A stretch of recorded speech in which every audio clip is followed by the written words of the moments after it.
right? So, now let's look at the death toll.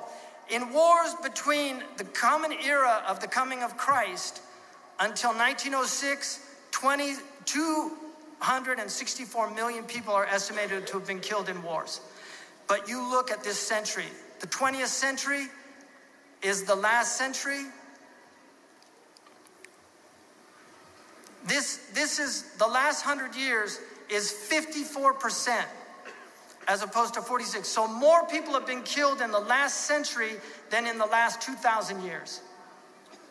You think about that, people. Now, and this, I'm almost done. There's something in psychology they call projection, also known as blame shifting. It's a theory in psychology that humans defend themselves against their own unpleasant impulses, the characteristics that they have. They project them onto other people by denying their existence in them. So they say, we're not violent, and then they project that violence onto other civilizations or people. In this case, I'm saying civilizations because I believe in social psychology as well. Groups have a psychology just like individuals. And so my contention is that Western civilization is projecting onto Islam this violence because this is the single most violent civilization in human history. Nobody has ever been better at killing people than Western people. And this is simply a fact. I am stating a fact.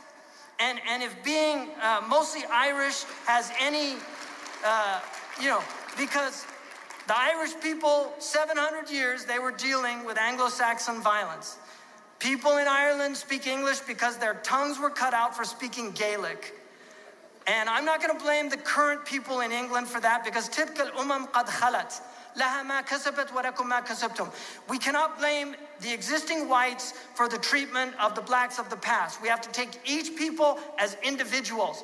And to make these blanket statements about white people is wrong. Just like it's wrong to make blanket statements about Muslims, it's wrong. Just like it's all these kind of generalizations are wrong, and we need to get out of this. I really believe this. There are bigots, there are enlightened people, and there are darkened people, and this is the way we should look at human beings. There are many good white people that are trying to overcome the historical past of their own civilization. They are truly trying to overcome racism. That nobody has better anti-discrimination laws in the world than places like Canada and the United States. They have literally brought laws that legally prohibited to discriminate against people because of color or race or religion. These things are to be lauded, they're to be applauded. And we hope that all of them learn these things. And they have much to teach the rest of the world because we know that in many Muslim countries, there is gross racism. Gross racism. If you're a Pakistani or a South Asian or somebody from Kerala, in certain parts of the Muslim world, you're treated like dirt.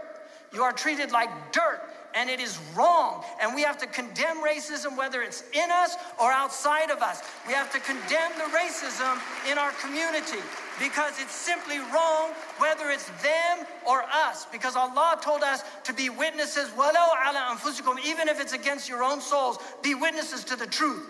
Be witnesses to the truth. So